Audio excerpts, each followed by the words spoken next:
There we go, my friends. We are now recording, so I'm very pleased to open the meeting today. It's great to see you all and really appreciate your participation in today's gathering. As has been the case, and as Denise just shared, I need to go through the electronic meeting protocols, so bear with me as we go through the script. I haven't read this in a while. Here we go. To conduct this meeting wholly electronically and to effectuate both emergency procedures authorized by FOIA and the emergency ordinance, this board needs to make certain findings and determinations for the record. It's a bit cumbersome, so I ask you in advance for your patience. First, because each member of this board is participating in this meeting from a separate location, we must verify that a quorum of members is participating and that each member's voice is clear, audible, and at an appropriate volume for all of the other members. Accordingly, I'm going to conduct a roll call and ask each board member participating in this meeting to state your name and the location from which you are participating. I ask that each of you pay close attention to ensure that you can hear each of your colleagues. Following this roll call, we will vote to establish that every member can hear every other member. So I will begin, Scott Stroh, participating from Mason Neck, Virginia, and we'll just work through the squares as I see them on my screen. So Kathleen, would you go first, please? Kathleen Lugerich, Army Historical Foundation at the National Museum of the United States Army in Fort Belvoir, Virginia. Thank you. Gretchen? Gretchen Bollinger with the Fairfax County History Commission in Fairfax. Denise? Denise Dressel, Heritage Resource Planner for DPD, calling from Haymarket. Great. Julie? Julie Omacy from George Washington's Mount Vernon from Mount Vernon, Virginia. Thank you. Camilla?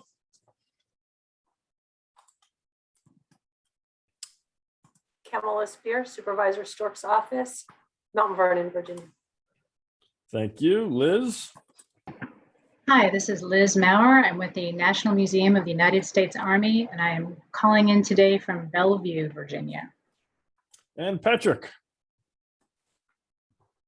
Patrick Lennon with Visit Fairfax, calling in from Fairfax, Virginia today. Terrific. So I would like to move that each member's voice may be adequately heard by each other member of the board. Do we have a second? Second. All in favor? Aye. Excellent. Thank you. Second, having established that each member's voice may be heard by every other member, we must next establish the nature of the emergency that compels these emergency procedures, the fact that we are meeting electronically, what type of electronic communication is being used, and how we have arranged for public access to this meeting. Therefore, I move that the state of emergency caused by the COVID-19 pandemic makes it unsafe for this board to physically assemble and unsafe for the public to physically attend any such meeting, and that as such, FOIA's usual procedures, which require the physical assembly of this board and the physical presence of the public, cannot be implemented safely or practically. I further move that this board may conduct this meeting electronically through a dedicated telephone line, and that the public may access this meeting by calling. I don't have the number written down. Denise, do you have the number by any chance?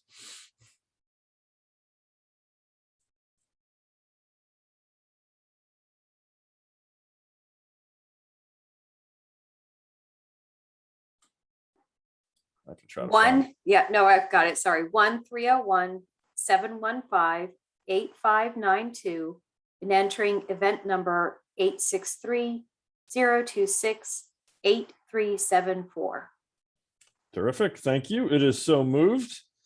Finally, it is next required that all of the matters addressed on today's agenda must address the state of emergency itself, are necessary for continuity in Fairfax County government, and or are statutorily required or necessary to continue operations in the discharge of this board's lawful purposes, duties, and responsibilities.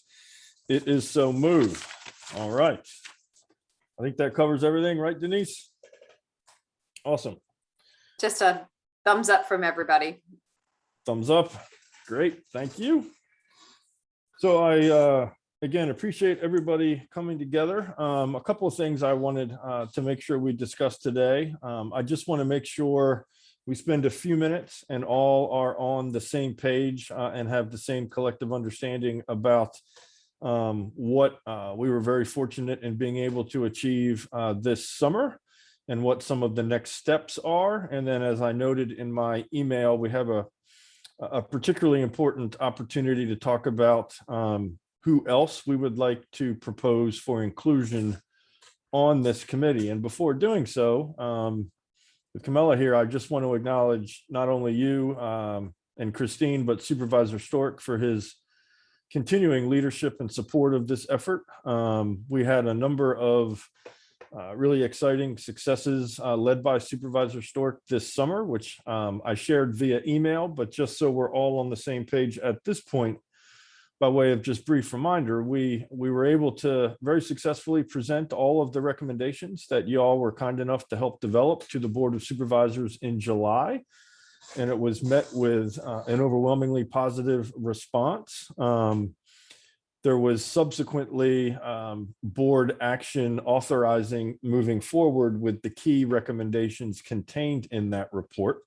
And I also want to thank Denise because she spent a lot of time over the summer and continues to spend a lot of time meeting with the county executive's office to make sure that there is alignment and synergy between us and that office and the county more broadly, and that some of the administrative or technical questions that we had, we got answers to, which we did.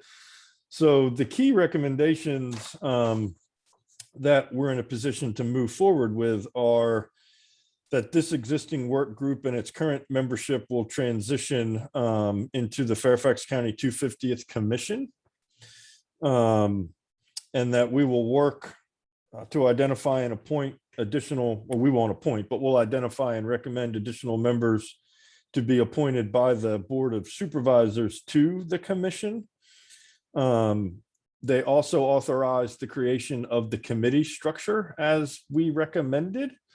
They also authorized the creation of the advisory council. So as we think about potential recommendations to the formal planning commission, we should also be thinking about and making a distinction between those whom we think would be ideal for the commission in relation to those whom we think would be ideal for the advisory council. There are a couple of things that have some time sensitivity to them, which I'll next share. So they also authorized and accepted the recommendation that we create a business plan and budget. And the deadline that we proposed for doing so is the end of this calendar year.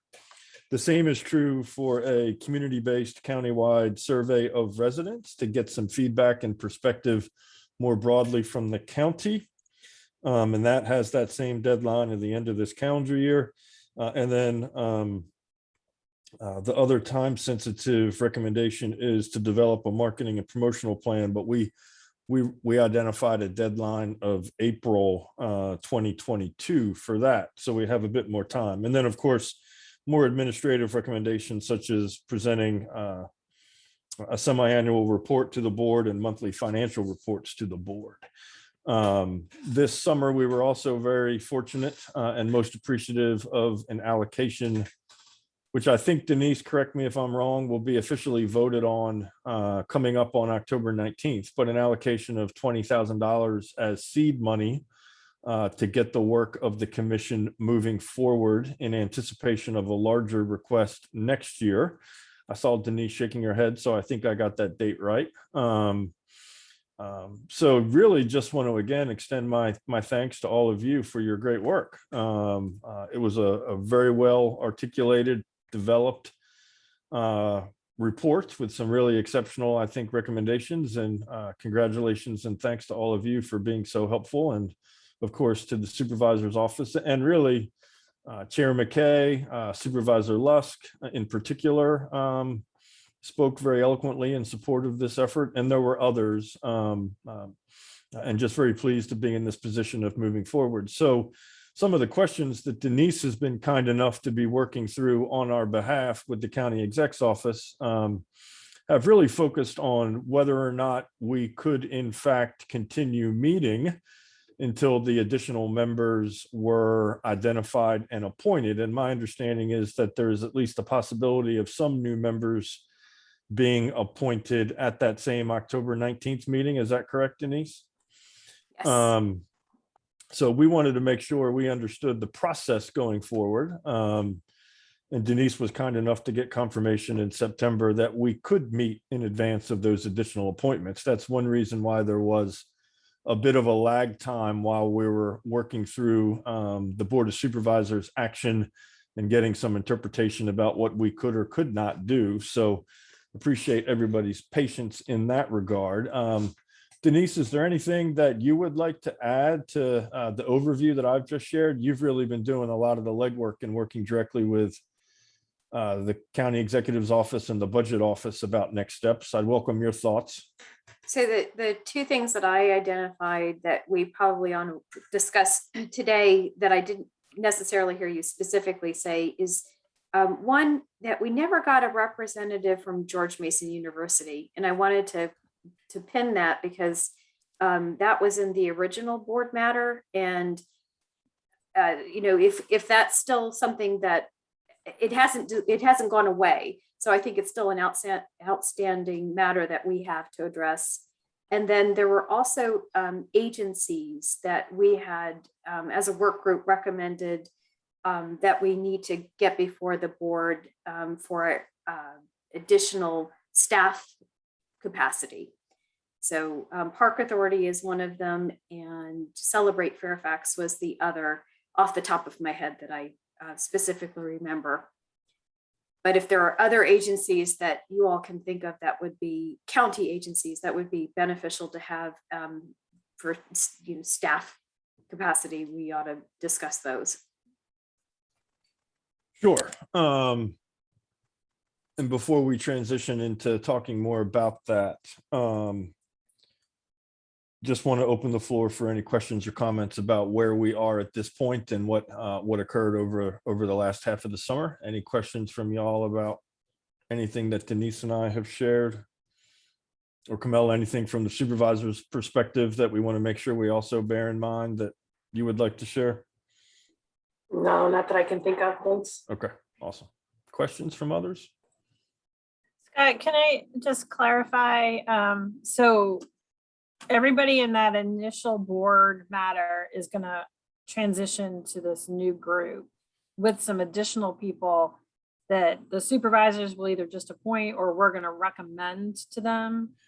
Correct. So obviously, if you would prefer not to continue serving in this capacity, you're not obligated. And I should have shared at the outset that Mary has asked to step away from this planning entity. She referenced that she's intimately involved with the historical commission and just didn't feel as though she could allocate the necessary time to this effort. So y'all do have a choice. You're not statutorily required to continue serving. We'd of course would love and welcome you to do so. And yes, Gretchen, to the second part, we have an opportunity to make recommendations. The one thing that was specifically stated in the board matter and was in our recommendation is that there be at least one person from each magisterial district.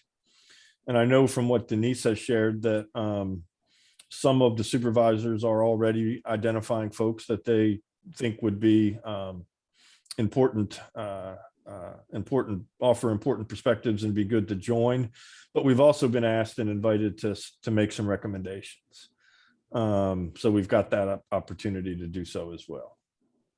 So so I'm on the History Commission. So Mary had joined us initially. So do you need a second History Commission, or is that too many History Commission people? We don't, correct me if I'm wrong, Denise, we don't need a second historical commission person necessarily. I think the other slots that were identified either very early on when the planning entity was being developed, as Denise mentioned, was George Mason University. So I think we do want to make a very concerted effort to get somebody from George Mason University. It just didn't work out given the compressed time frame and COVID and all that was going on at the university in the spring. And then I don't know if it's sort of required specifically in the board matter, but there was reference at least to having the Park Authority Celebrate Fairfax. And then the other thing I would reference is the original board matter does include representation from the Human Rights Commission. And with George's tragic passing, we want to find somebody else from that commission to join us too. Denise, I'm not aware of any other formal slots we need to fill other than just finding the best possible people to join us.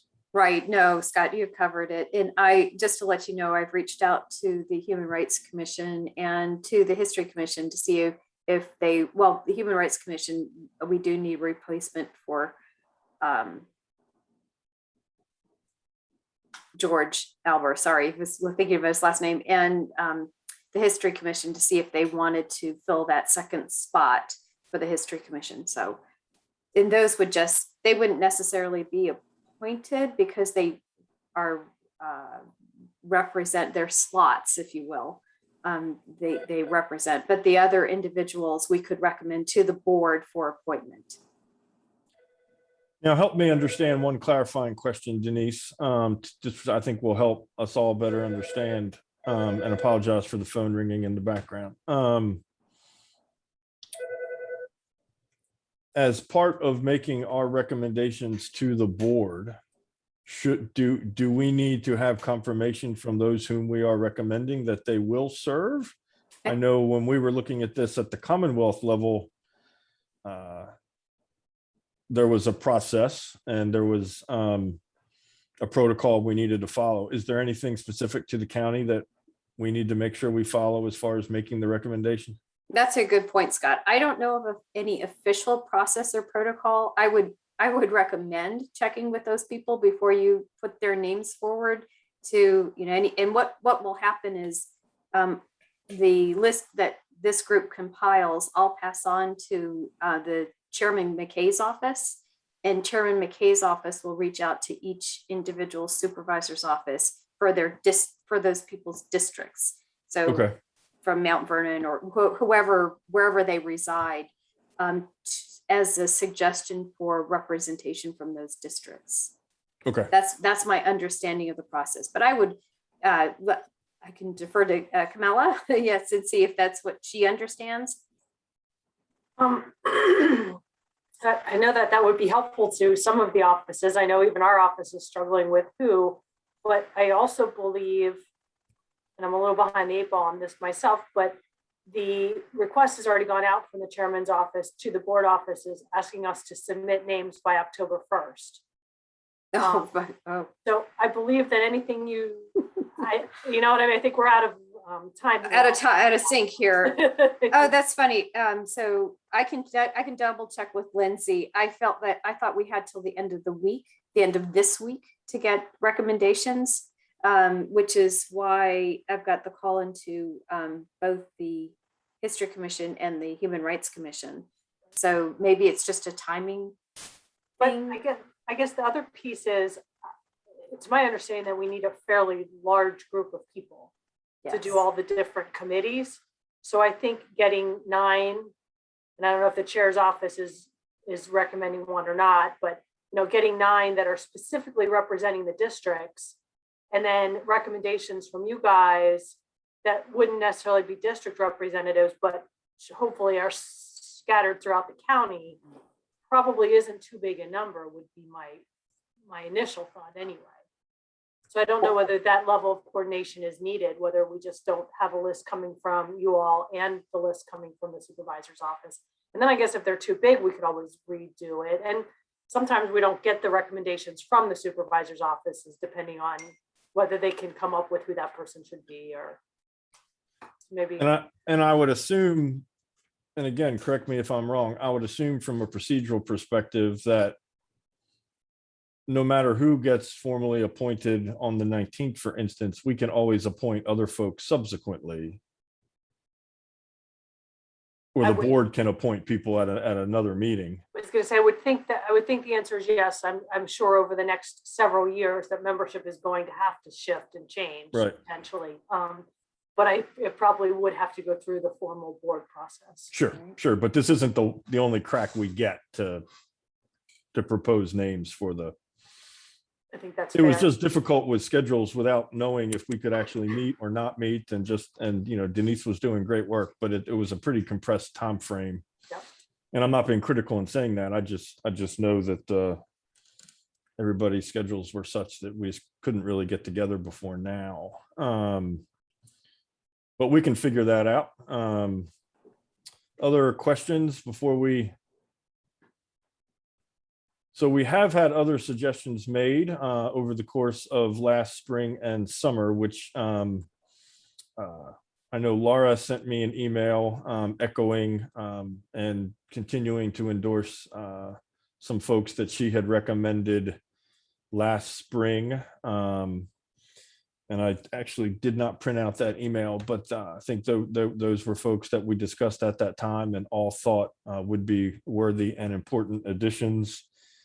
In thinking more about George Mason University, I had originally thought about someone in the president's office, but I've kind of recalculated a little bit just because of the time demands and thinking now more of somebody on faculty. I have two folks that I know would be very interested, who I've had sort of peripheral conversations about the effort. I don't know if any of you know them. One is, her name is Gabby Tyak.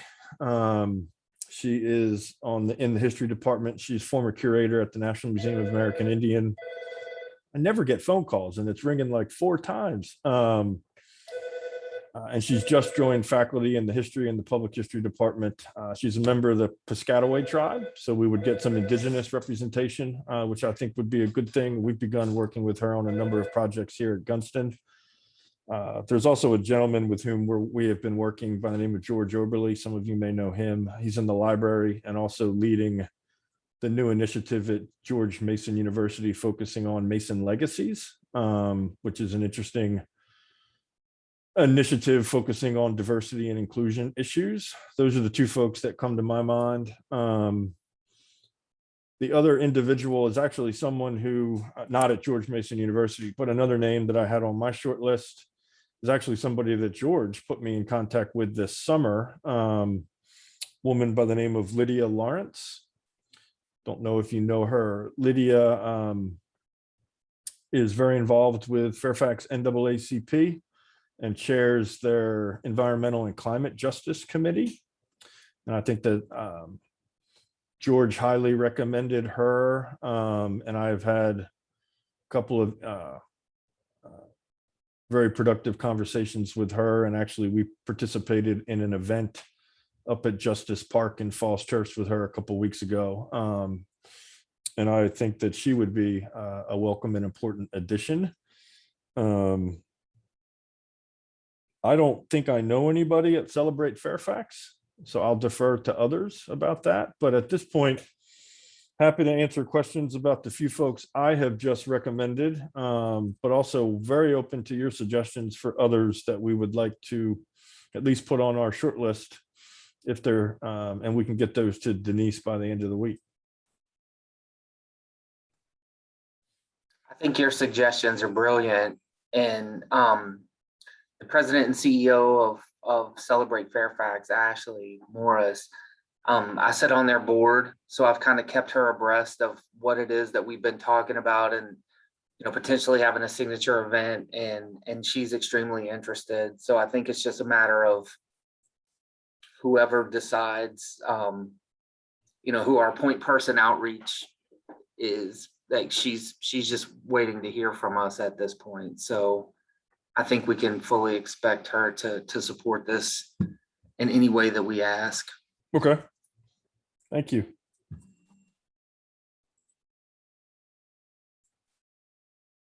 Other thoughts or ideas?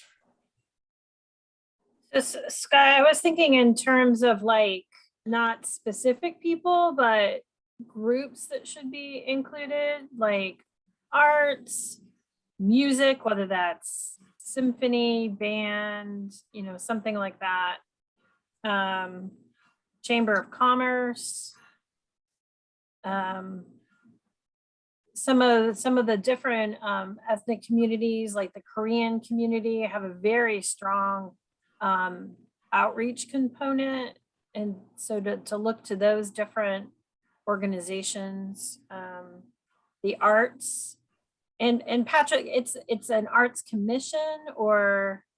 what Well, is so the it's an organization called Arts Fairfax. The person that we should reach out to from that organization, Dana Stewart is their marketing and communications director, I believe.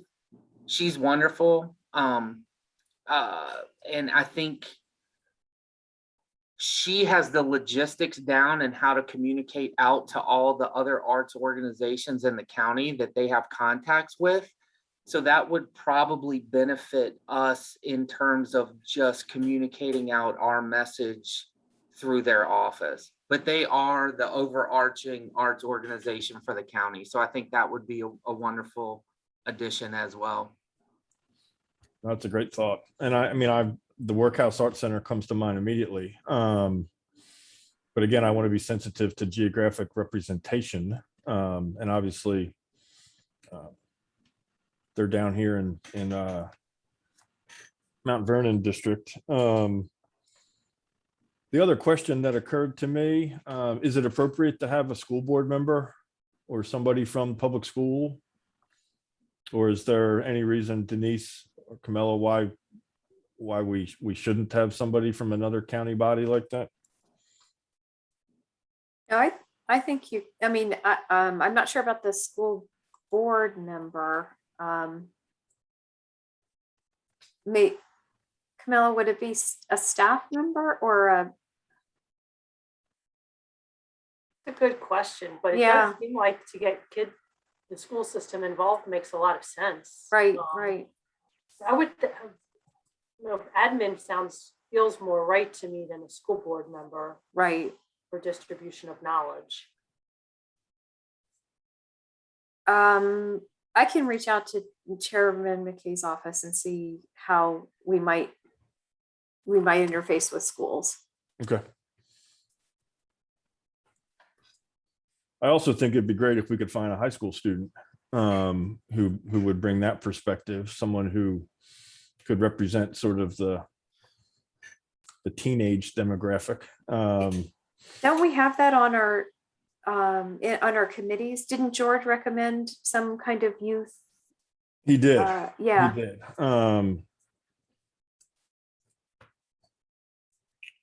That was its All own right. committee, right?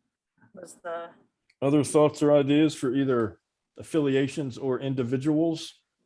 I'd also like to put forth Heather Bollinger from the clerk of the courts. She works in the historic records division. Can you repeat think her she name, would- Gretchen? Heather Bollinger, so it's Bollinger. I think she would be an amazing contributor to this group. It's a great suggestion. And to Liz's question, Laura Wickstead is part of this group, right, with the Virginia. Yes. Room? And with her comes her awesome team member, right?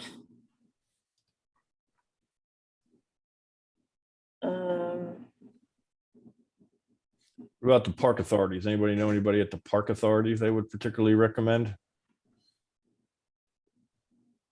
I know Paul at the Northern Virginia Regional Park Authority. I don't know as many people at Fairfax County Parks. I think actually Northern Virginia Regional Park Authority ought to be included either in agencies or in the advisory council, someplace. I think that they definitely need to be linked in. But I would say Liz Kroll, as far as historian, archaeologist, et cetera, for Fairfax County Park Authority representation. Okay. And also for the parks, maybe, because they have the foundation and the board and stuff like that. And if we're trying to loop their historic sites and stuff like that into the mix in terms of programming and marketing and stuff like that, maybe someone there, like Bill Bowie, he ran stuff for a while. I mean, he's someone that, was involved in some of our things that we were doing for the 275th and whatever else, but maybe reach out to him if he would have somebody else in mind he could appoint or steer us towards, but certainly it would be nice to have someone to communicate out to all their sites, because it's a lot. So I feel like we're talking about two different levels for both Park Authority and FCPS. One is that like agency wide level, and one is the staff support, so the people who can have the broad reach, but then there's also the people who do the work. And maybe that's where they go into the two different types of categories. Am I thinking about that correctly? Because Bill Bowie's on the Park Authority board. But Liz would be maybe involved with actually, sitting through the meetings and being on committees and all of those things. Yeah. So for those of you who have been through this process, like with the 275th, how did that work with the division of labor? And Yeah, I mean, Liz sat in the committee meetings, and essentially the bills were paid through the Park Authority. But as far as staff support, I think we were pretty self-sufficient. And that's kind of like, getting buy-in from the top, right? And then whoever wants to go into the committees and do the stuff, that's a different thing. But it's almost like just as a formality, maybe asking like the higher ups to just, we need your support in this. And then, in regard to like Bill and Liz, just say, hey, your organization is going to be a big part of this. Liz has done a fantastic job in the past in working with these other commemorations. So we were thanking her, and then just kind of let them figure it out from there. So just to clarify, are we expecting the board to identify and appoint representatives from their magisterial districts on the 19th? Is that the Yes. understanding? yes, Okay. if we're talking staff though, Scott, that would not be an official appointment necessarily. That would be on through the board matter. It would be citizens Right. that would be appointed. So for instance, if we had the Park Authority or FCPS, that wouldn't necessarily be an appointment to the board. That would be essentially staff support.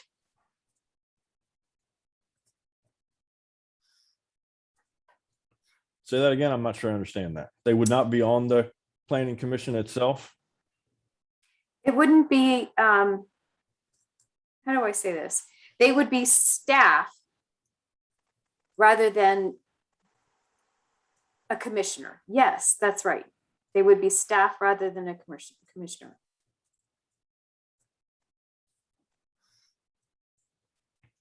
Okay.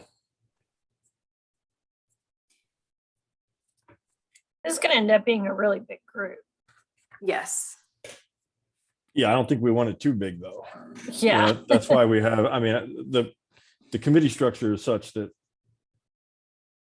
there can be other people on the committees that aren't on the commission.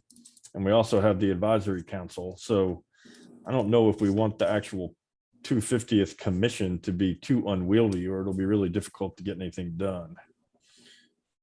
I can see, so there'll be 9 magisterial districts, right? And there's what, 1, 2, 3, 4, 6, 7, 8, or 9 of us approximately when you tack on the GMU and the Human Rights Commission. So that's 18. I don't know if we really want any more than another 5 to 7 folks on the planning commission for a total number of around 25. I think that we designed this in such a way that there's significant opportunities for participation and involvement in other ways. So I don't think we're being exclusionary in thinking along those lines, but I also know that if we have a planning committee that's much bigger than that, I have a board of, as I was saying, of 50 people, and that has its blessings, as Julie can attest to at Mount Vernon, but it also has its own inherent challenges when you have that many folks. is that something folks are generally comfortable with, thinking about this in terms of approximately 25?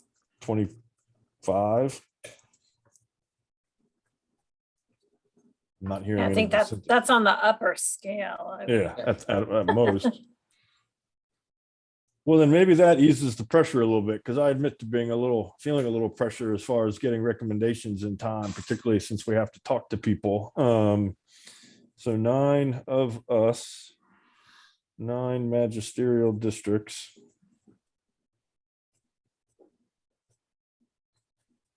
And then I think we probably have another 5 to 7 that we've identified when we talk about Celebrate Fairfax.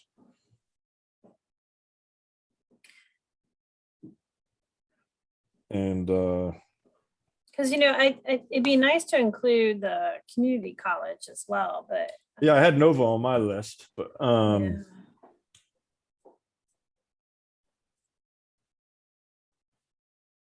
I mean, And we the could go on and on and on and on with all the affiliations that we think should be represented. Well, and that's where maybe some of these need to just fall to the individual committee. So like music, theater, maybe that becomes a committee, you know, rather than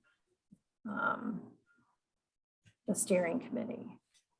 So let me propose a concept here, and Denise and Camilla, I'll welcome your thoughts on this. You know, what I'm kind of wondering is, as we're sitting here talking,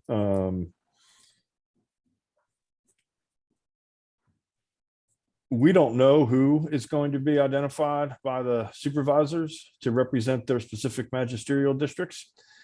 And of course, a stated goal from the outset has been that we very much want the Planning Commission and the entire effort to be characterized by inclusive, diverse, and equitable perspectives. And while the magisterial districts provide diversity of representation from the geographic regions within the county, I'm wondering if perhaps it would make most strategic sense at this point to see who the supervisors appoint on the 19th. And then based on who they appoint, try to find another 5 to 7 folks that would fill in whatever gaps we see from an inclusivity standpoint. We can go ahead, I think, and propose the representation this week by the 19th, or for a vote on the 19th for GMU and the Human Rights Commission. If you all are generally comfortable with the folks that I've recommended for GMU, or one of those folks. And, you know, Denise, I know you're in communication with the Human Rights Commission, so we can get those because they're part of our 9. But maybe we wait on the other 5 to 7 if the supervisor, if Chair McKay and Supervisor Stork sort of agree that that's a good strategy, then we've got more time. And I think most importantly, we can find those gaps. You know, we can say, well, there's not this representation, there's not this particular expertise represented. You know, what do you all think about that? And Denise and Camilla, does that seem like a reasonable approach? I'll defer to Denise, but I think it does. I will say that our office tries to take diversity of all kinds into account when we make these nominations, knowing that it's a challenge, but doesn't always work out the way we'd like it to either. No, I know some of the offices will and some of them won't. So I think that makes sense to have to be able to, knowing that there are probably going to be gaps to fill. And I would agree with that. I think the idea that you can expand at a later date also, I mean, we're just getting started and we don't know what the gaps are going to be. So if we get 9 more people from the supervisory district, I actually think that Chairman McKay is going to nominate somebody himself as well. I think I saw that. So and then look to see at that point who is missing. The only thing that I would maybe recommend is the people that have been already asked, to participate, or if they would participate, we might want to put those people forward because I feel like they probably have some expectation that they are going to be nominated, or that their names will be put forward. So maybe if people have already asked other people, maybe we should go ahead and put those people forward. I have not asked anybody formally. I've just had sort of tangential conversations about, okay, we're working on this. There's going to be a formally appointed planning commission and an advisory council. If there was opportunities to participate, would you be interested in doing so? But nothing has been offered. Sure. Well, and Scott, I think what you were saying was that we've talked about a lot of people here today, but we're going to pick the ones we want on the commission, but pretty much everybody we've talked about, schools, parks, all of those will come into the council or the commission one way or the other. We're not going to end up leaving any of those important groups out just because they aren't in the commission. Did I understand that correctly?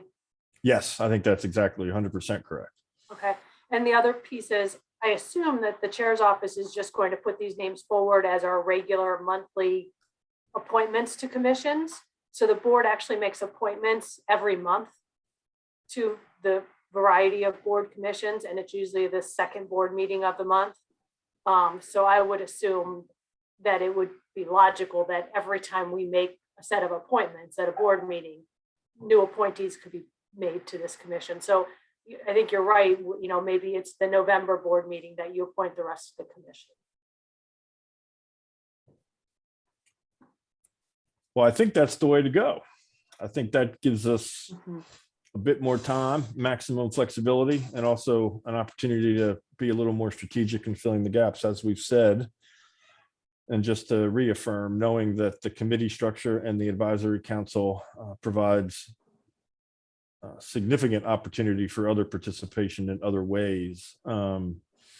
Denise, if I may burden you, would you mind just seeing if you can confirm that that strategy is something that Chair McKay or the county executive or whomever we need just to run that by would be supportive of that concept, so they're not expecting something from us that we're not thinking we will deliver at this point? Absolutely, sure. Can I ask about Lydia Lawrence? She's the Yes. only person that I specifically wrote down that I want to make sure that there hasn't been outreach to her specifically about joining.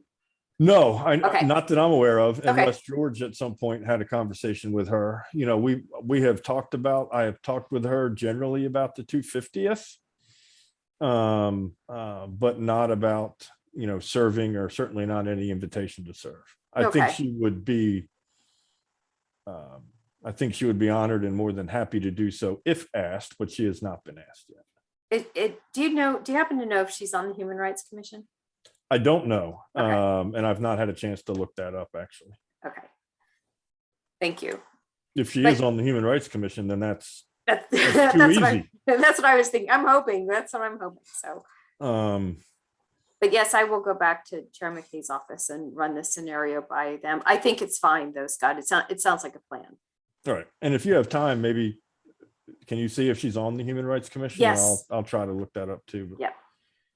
So it sounds like then our most immediate next steps are Denise will just confirm that this plan works. My deck, everybody just shuffled. So Denise is over here now.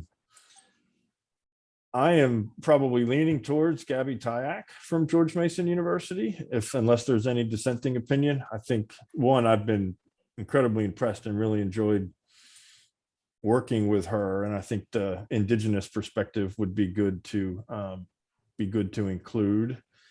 I can reach out to her today and see if she will accept such an appointment, and then we can get her in the slate to go before the board on the 19th, Denise. And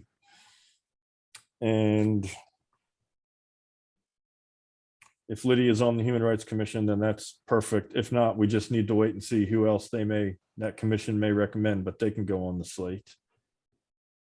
And that's probably all we need to do most immediately, with the understanding that we'll fill in some seats of about, let's just say approximately 5 folks once we see who the board members appoint. Everybody generally comfortable with that? All right, well, that seems pretty good.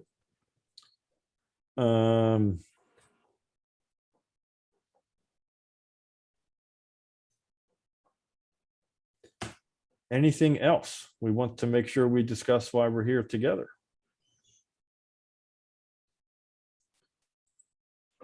Scott, how do you envision filling the advisory board? I'm going to delegate that to somebody else. Okay. That's just- Are you volunteering, Gretchen? No. No, that's a great question. So my thought was that, and this is where I was going to transition as far as final topic for discussion. So we will know October 19th who our next 9 or 10 folks are. And then I think the most immediate next step after that will be to set up a meeting with everybody as soon as practical, because I am very much aware of the deadlines that we have identified. Now, I do think that, you know, I'm a passionate believer in meeting deadlines, but I also don't think that the county will hasten our demise if we miss the December 31 deadline. But that's the goal, obviously. But we need to get that group together. So I think once we get the larger group together, even if there's another few folks that will come on board in November, then I think the most immediate next steps for us beyond the business plan, budget, and community survey are getting the committees going. And I think we need to identify folks from our membership that would be willing to lead those committees and delegate to them responsibility for beginning to invite or identify and invite folks to serve on those committees. And then the same is true for the advisory council. It would be very helpful, and I'm kind of basing this on the Commonwealth model, Gretchen and others, that, you know, there for the Commonwealth Commission, there is the formal commission, and then there's the advisory body. And, you know, me as a member of the commission, but not the chair of the commission, sort of lead the advisory council. So I think it would be really helpful if a member of our county commission would volunteer to lead the advisory council. It would certainly be easier for me, and I would welcome somebody to be willing to do so. So I think that first meeting will be with the larger group. Let's get the committees going, who, you know, they don't have to decide on the spot, but somebody to lead each committee, and then the same true for the advisory council.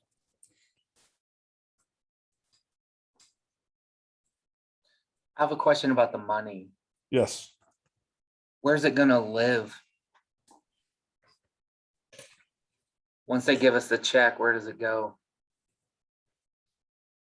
I think it might be going to you Yeah, at so Visit Fairfax. Is this one of those, like, whoever asked the question, it's like, you get to do it. It's gonna be I made see out how to it is. Patrick Lennon. Well, look, if that's how it's gonna go, because, I mean, we had talked about that previously with the Civil War 150th and the 275th and whatever else.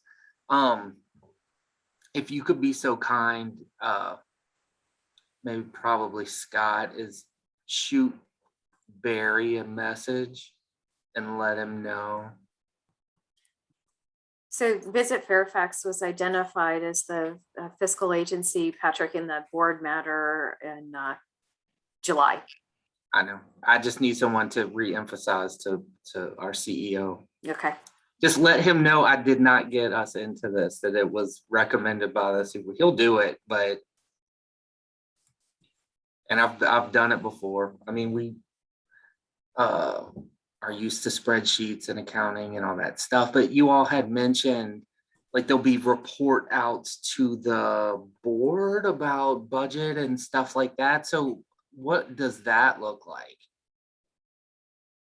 I think we'll just need to figure that out. I think we have one of our committees is the finance committee. I think that we included in our committee structure. And I think that whoever leads that committee can just work with the appropriate person at Visit Fairfax to make sure that we have some sort of basic financial reporting and accountability that's being communicated back to the Board of Supervisors. And I would defer to, whatever is easiest for you and the fine folks at Visit Fairfax for how best to do that. Certainly it's going to be a relatively easier and more modest undertaking at the outset. And hopefully as we ratchet up, obviously it'll increase in complexity and time commitment. So we want to be fair to you and fair to Visit Fairfax in that regard as well. So does that seem reasonable? Yeah, I mean, the last few rounds of this, I mean, it was a matter of us supplying like a line item spreadsheet to Ed Long, who at the time was the county exec, and it was just kind of like, here's the money you gave us, this is what we've spent, this is how much is left. And we would do that for him. I want to say just almost like once a year. If we have to do it quarterly or whatever this time, that shouldn't be a problem. It's just a matter of whenever we get an invoice, it's recorded.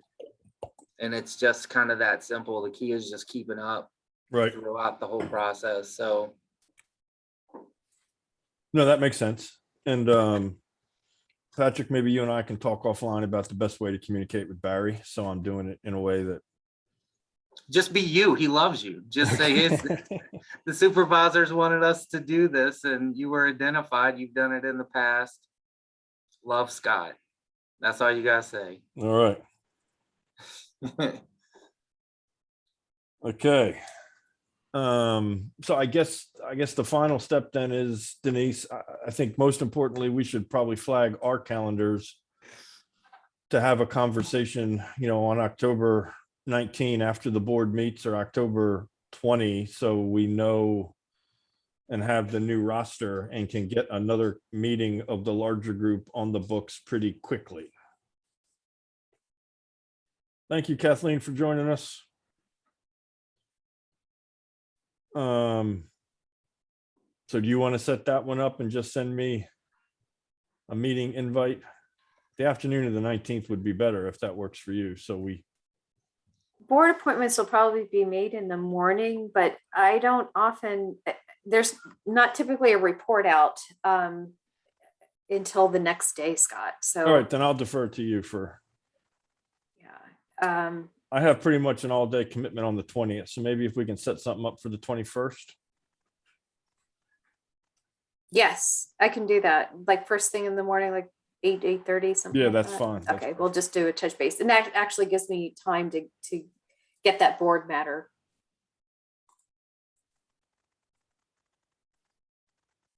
All right, Okay, thank you. because we'll want to get a meeting pretty quickly, Yes. as quickly as we can, because it'll already likely have to be the end of October or early November, just to give people reasonable notice. All right, anything else for the good of the cause? Yes, Julie. So I don't know if anyone else is aware, but Mount Vernon has received a couple of notifications of concern that there was pretty much a tempest in a teapot hit piece from the Daily Wire, which is a very conservative publication, I guess you would call it. It's basically trying to create a tempest in a teapot about what Fairfax County and the working group is doing for a 250. The semantics were they're having a commemoration and not a celebration. So I don't know if anyone else has heard about this or if anyone else is aware, but we have gotten a few people that have reached out to Mount Vernon specifically that they are concerned that we are a part of this organization. From our perspective, we have absolutely no concerns. Doug Bradburn, our CEO and president, have no concerns, but I just want to make sure that everyone else knew that this was kind of out there and that they might be trying to play gotcha with this. I have not seen that. When did that go out? I can send it around. It went out in August. No. And I think it might be on social media. So I think people that might be attuned to that kind of very specific trolling are aware of it. And it's just a faux outrage is basically what it is. But it's a little annoying. I saw it because I was named in it, and Julia, you were too. Yeah. I'm not on social media very much at all, so that's probably why I didn't see it. They didn't name you. They didn't name. They didn't me. name Wow. check you, Scott. I'm the anonymous. Yeah. I'll send it around just so people are aware that, they're just trying to troll. Julie, do you think it might have been the citizen who? Anyway. I mean, I will just say that we did have the one gentleman that joined several of our meetings, and I know that this is a public meeting now, expressing initial concern about the term commemoration. I had several subsequent conversations with that individual, and it all ended this would have been in June, I believe, and it all ended very amicably. And the last communication I had with him was that he did in fact see that the federal commission was using the term commemoration, and that what they were doing at the federal level was all being characterized and defined as commemoration. And he understood why then both the Commonwealth and the county were using similar language, even though he had a personal difference of opinion about it. And it was, once we had a chance to have a couple of phone conversations, it was all very amicable. So I don't know. I am not inherently surprised that there may be certain segments of the population that will continue to raise this issue, nor do I think any of you will be surprised if that continues to happen. But I appreciate you sharing that, Julie, and appreciate Mount Vernon's ongoing commitment and support to the larger effort. I don't know, Denise, what the process is. Should we be contacted about anything along these lines? Certainly,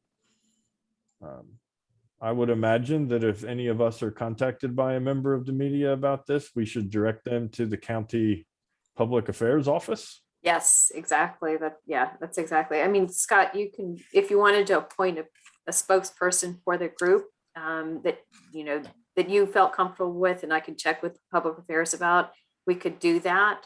But we can also just simply direct them to public affairs. So to that point, Denise, I think the best thing is to direct everybody to public affairs and have one point of contact in that professional office of the county. Can you just send the general contact information to the members of this committee so we have it at our disposal should by any chance in any circumstance we get that inquiry, and maybe give them a heads up that that's our stated objective? Now I'm going to, as a matter of fact, as soon as we end this, I'm going to send an email requesting just a brief update with the public affairs office, so they're aware that this is kind of out there. We might want to, well, they may have follow-up questions, and I'll just get in touch with you if that's the case. No, I was going to volunteer that if it would be helpful to have a larger, have me join a meeting with them. Yeah. And I'm also now sitting here wondering if someone on their staff should join our meetings just as a general rule going forward as staff support. They might not have the capacity to join every meeting, but we might want to just formalize a specific time of contact just to keep them updated. Okay. Yeah. So I'll, if you'll send out at least the contact and give them that update as you've just said, that'll be great. And if you want me to join a subsequent conversation, just let me know. I will. Thank you.